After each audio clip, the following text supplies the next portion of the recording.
Maybe this is the last question. What's your, since this is your first, visit to Oman, what's your impression about Oman and the people in Oman and the situation in Oman, and what's your, Well, let me be very frank. First of all, Oman is a beautiful country. It has its own challenges, of course, but an absolutely beautiful country, well-disciplined people, conservative, moderate, inviting, warm, resourceful, very clean.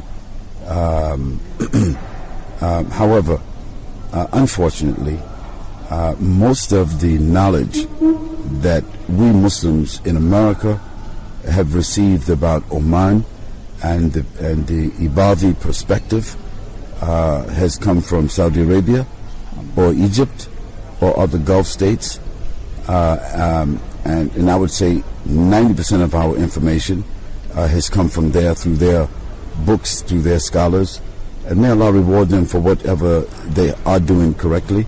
May Allah reward them for their preservation of the Haramain. May Allah reward those scholars for imparting knowledge in the Aqidah to Muslims around the world. However, I can say they have planted in the minds of the Muslims of the world that the people of Oman and the Ibadhi perspective and their scholars, that they're somewhere between Khawarij and Shia. And so this is the predominant idea. Well, with my own research, I know that to be false. I know that to be unethical and a slander and a subversion of the Ibadhi perspective and their scholars. While me, I am a student of the Mذhب, and my preference among those Mذhب is that of one of Sheikh Ahmed ibn Hanbal. That is my preferred exposure, while I'm taking from all of them according to what I believe to be the correct dalail. I did some research on the Ibadhi perspective, the Mathhab AL Ibadhi, and I do not find them having very much difference with the other schools, except in issues which is not even a part of the Shara'it. So if we pray with them and sit with them and talk with them and listen to them, wallahi, we see very small differences, and those differences are historical, political, and just a matter of preference.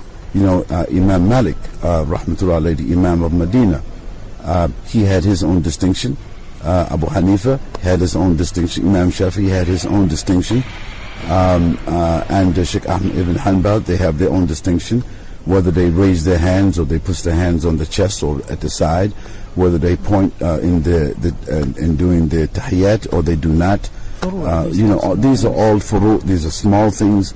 If you do it or you don't do it, it does not invalidate the prayers or the worship. We face the same qibla, we eat the halal as the halal, we read the same Quran, we have love for all the companions of the Prophet kulluhum, and therefore we should respect all the scholars of all the perspectives.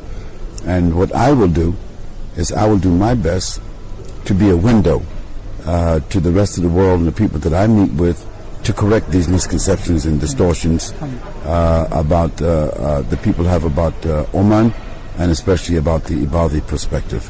And Allah, He's the best knower, inshallah.